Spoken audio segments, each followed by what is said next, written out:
അതൊരു ഒന്നൊന്നര ദിവസമായിരുന്നു. ബാംബിലയിലെ ഫാത്തിമ മൻസിലിൽ സന്തോഷത്തിന്റെ മാലപ്പടക്കം പൊട്ടിയ ദിവസം.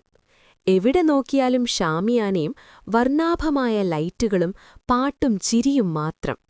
വീട്ടുകാരും ബന്ധുക്കളും ഒത്തുചേർന്ന ആ തിരക്കിനിടയിൽ നമ്മുടെ നായിക ഹാഫീസ തന്റെ കൈകളിൽ മെഹന്തി വിരിയിക്കുന്ന തിരക്കിലായിരുന്നു. തിരക്കിനിടയിൽ വധുവിന്റെ നാത്തൂൻ സുഹൈല അരികിലെത്തി. "അപ്പി, നീ എന്തെങ്കിലും കഴിക്കണ്ടേ? മെഹന്തിയിടുന്ന പെൺകുട്ടിക്കും നമുക്ക് ഭക്ഷണം കൊടുക്കാം." ഹാഫീസ കൊഞ്ചലോടെ പറഞ്ഞു.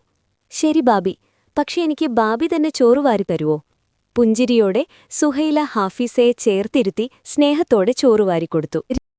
രാത്രി 8 മണിയോടെ മെഹന്തിയിടുന്ന പരിപാടികൾ കഴിഞ്ഞു. ആകെ തളർന്ന ഹാഫീസ നാഫീല ബാബിയോട് മെല്ലെ പറഞ്ഞു, "ബാബി, എനിക്ക് നല്ല ഉറക്കം വരുന്നു, ഞാൻ പോയി കിടക്കട്ടെ." പക്ഷെ ബാബി വിട്ടില്ല. "1 മിനിറ്റ് അപ്പി, നമുക്ക് ആ അറേബ്യൻ നൈറ്റ്സ് ഫോട്ടോഷൂട്ട് കൂടി കഴിഞ്ഞിട്ടുറങ്ങാം." അങ്ങനെ മനോഹരമായ ചിത്രങ്ങളും പകർത്തി ആ രാവ് നീണ്ടുപോയി. ക്ഷീണം കാരണം ഹഫീസ കിടക്കയിലേക്ക് വീണു. അപ്പോഴാണ് ഫോണിൽ ആ മെസ്സേജ് എത്തിയത്. അത് കണ്ടതും അവളുടെ ചുണ്ടിൽ ഒരു ചെറിയ പുഞ്ചിരി വിരിഞ്ഞു. അല്പനേരം ഫോണിലൂടെ വരുണോട് സംസാരിച്ച ശേഷം അവൾ സമാധാനമായി ഉറക്കത്തിലേക്ക് വഴുതി വീണു. പിറ്റേന്ന് മെഹന്തി ആഘോഷത്തിന്റെ പൂരപ്പരമ്പ്. ഹാഫീസ സുന്ദരിയായി സ്റ്റേജിലിരിക്കുന്നു.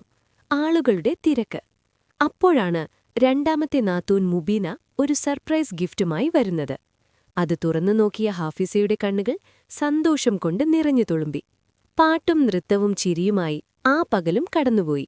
കല്യാണത്തിന് തൊട്ടുമുമ്പുള്ള രാത്രി. ആരും ഉറങ്ങിയില്ല. കളികളും പാട്ടും തമാശകളുമായി കുടുംബാംഗങ്ങൾക്കൊപ്പം അവൾ ആ രാത്രി ആഘോഷമാക്കി. ഹാഫീസയുടെയും അബ്ദുള്ളയുടെയും ജീവിതത്തിലെ ഏറ്റവും പ്രധാനപ്പെട്ട ദിവസം. 2022 ഒക്ടോബർ 12-നായിരുന്നു അവരുടെ നിക്കാഹ് കഴിഞ്ഞത്. പക്ഷേ വിധിവശാൽ 1.5 വർഷക്കാലം അവർക്കകന്നു കഴിയേണ്ടി വന്നു. ആ നീണ്ട കാത്തിരിപ്പിനും ലോങ് ഡിസ്റ്റൻസ് റിലേഷൻഷിപ്പിനും ഇന്ന് വിരാമമിടുകയാണ്. സ്നേഹത്തോടെയും സന്തോഷത്തോടെയും ഇന്ന് ഹാഫീസയും അബ്ദുള്ളയും ഒന്നാകുന്നു. ഹാഫിസയുടെ കല്യാണമായിരുന്നു. പക്ഷെ ആ മനസ്സ് നിറയെ ഒരു വലിയ സങ്കടമായിരുന്നു. അവളുടെ 6 ആങ്ങളമാരിൽ 2 പേര് മാത്രമാണ് ഇന്നീ നാട്ടിലുള്ളത്. ബാക്കി 4 പേരും പ്രവാസലോകത്താണ്, കടൽ കടന്ന് ദൂരെ എവിടെയോ. കല്യാണത്തിന്റെ ആഘോഷങ്ങളെല്ലാം അവസാനിച്ചു. ഇനി യാത്രയാകാനുള്ള സമയമാണ്. സ്വന്തം വീടും കൂടപ്പിറപ്പുകളെയും വിട്ട് ഹാഫിസ ഇറങ്ങുകയാണ്. മകളെ നെഞ്ചോട് ചേർത്ത് പിടിച്ചു നിൽക്കുന്ന ഉപ്പയുടെയും ഉമ്മയുടെയും കണ്ണുകൾ അപ്പോൾ നിറഞ്ഞു തുളുമ്പുന്നുണ്ടായിരുന്നു. കൈപിടിച്ചു വളർത്തിയ മകൾ മറ്റൊരു വീട്ടിലേക്ക് പടിയിറങ്ങുമ്പോൾ ആ മാതാപിതാക്കളുടെ ഉള്ളിലുണ്ടായിരുന്ന വേദന വാക്കുകൾക്കപ്പുറമായിരുന്നു. ഉപ്പയെ കെട്ടിപ്പിടിച്ച് അവൾ കരയുമ്പോൾ ആ കണ്ണുനീരിൽ ആങ്ങളമാരുടെ അഭാവവുമുണ്ടായിരുന്നു. അബ്ദുള്ളയുടെ സാന്ത്വനവും ഉമ്മയുടെ മൗനവും അവൾക്ക് താങ്ങായി നിന്നു. വിധി മാറ്റി നിർത്തുന്ന പ്രിയപ്പെട്ടവർക്കായി ആ മംഗലാപുരത്തിന്റെ പ്ലാറ്റ്ഫോമിൽ അവളുടെ പ്രാർത്ഥനകൾ ഉയർന്നു.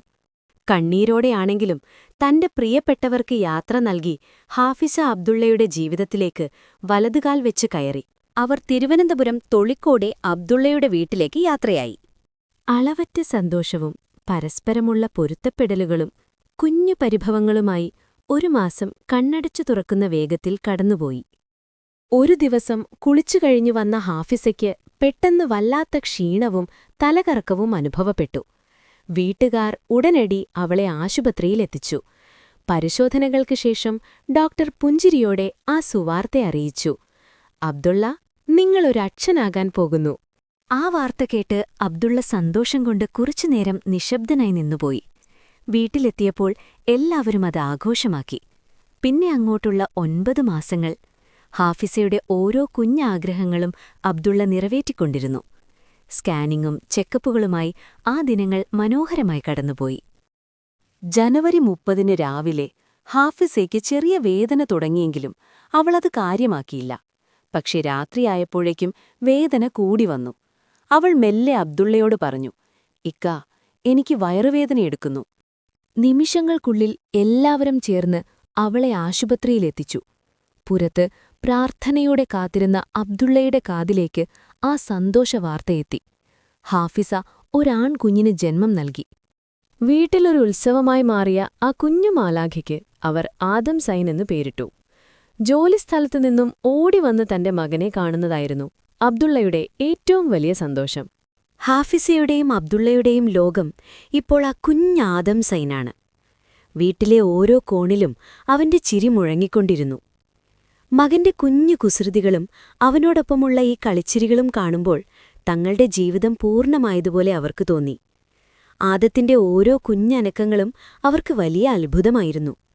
മകനൊപ്പം ചിലവഴിക്കുന്ന ഈ നിമിഷങ്ങൾ എന്നും തങ്ങളുടെ ഹൃദയത്തിൽ മായാതെ നിൽക്കുമെന്ന് അവരാഗ്രഹിച്ചു. ആദത്തിന് 10 മാസം തികഞ്ഞപ്പോൾ അബ്ദുള്ളയ്ക്ക് ദുബായിലേക്കുള്ള വിസ ശരിയായി. ആ വാർത്ത അവരുടെ ജീവിതത്തിൽ വലിയൊരു സങ്കടമുണ്ടാക്കി. ഓരോ ദിവസവും മകനെ കാണാൻ കഴിയില്ലല്ലോ, അവന്റെ കൂടെ കളിക്കാൻ പറ്റില്ലല്ലോ എന്നോർത്ത് അബ്ദുള്ള വല്ലാതെ വേദനിച്ചു. അങ്ങനെ നവംബർ 14-ന് ആദം സെയ്നെയും ഹാഫിസയെയും തനിച്ചാക്കി ഹൃദയഭാരത്തോടെ അബ്ദുള്ള പ്രവാസത്തിന്റെ മണ്ണിലേക്ക് യാത്രയായി. ദൂരെയുള്ള പ്രവാസത്തിന്റെ മണ്ണിൽ അബ്ദുള്ളയ്ക്ക് ആശ്വാസമേകുന്നത് തന്റെ പ്രിയപ്പെട്ടവരുടെ ഈ വീഡിയോ കോളുകളാണ്. നാട്ടിൽ ഹാഫിസ ആദത്തെ അണിയിച്ചൊരുക്കി അബ്ദുള്ളയെ വിളിക്കുമ്പോൾ അവന്റെ ആ ചിരിയാണ് ആ അച്ഛന്റെ എല്ലാ സങ്കടങ്ങളും മായ്ക്കുന്നത്. ഫോൺ സ്ക്രീനിൽ തന്റെ പപ്പയെ കണ്ടതും ആദം സൈൻ കുഞ്ഞു പല്ലുകൾ കാട്ടി പൊട്ടിച്ചിരിച്ചു. ആ ചിരിയിലൂടെ അവൻ പറയുകയായിരുന്നു, "പപ്പ, ഞങ്ങൾ പപ്പയെ ഒരുപാട് മിസ് ചെയ്യുന്നുണ്ട്" എന്ന്. ഇന്ന് ആദം സെയിന്റെ 1-ാം ജന്മദിനമാണ്. വീടൊന്നാകെ ആഘോഷത്തിമിർപ്പിലാകേണ്ട ദിവസം. പക്ഷേ പപ്പ അടുത്തില്ലാത്തതിന്റെ സങ്കടം ഹാഫിസയുടെയും കുഞ്ഞാദത്തിന്റെയും മുഖത്ത് നിഴലിക്കുന്നുണ്ടായിരുന്നു. ദൂരെയുള്ള പ്രവാസത്തിന്റെ മണ്ണിലിരുന്ന് ഒരു വീഡിയോ കോളിലൂടെ തന്റെ മകന്റെ ജന്മദിനം ആഘോഷിക്കുകയാണ് അബ്ദുള്ള. കൺമുന്നിൽ വിരിഞ്ഞ കുഞ്ഞു പൂവ്. ഞങ്ങളുടെ ആദം സൈനിന് 1-ാം ജന്മദിനം. പപ്പയുടെയും അമ്മയുടെയും ലോകത്തെ പ്രകാശപൂരിതമാക്കിയ നിനക്ക് 1000 ജന്മദിനാശംസകൾ. അല്ലാഹു നിനക്ക് ആയുസ്സും ആരോഗ്യവും നൽകി അനുഗ്രഹിക്കട്ടെ. നിന്റെ ഓരോ ചിരിയും ഞങ്ങളുടെ ജീവിതത്തിലെ വലിയ സന്തോഷമാണ്. ഹാപ്പി ബർത്ത്ഡേ മോനെ. Happy birthday Adam sign.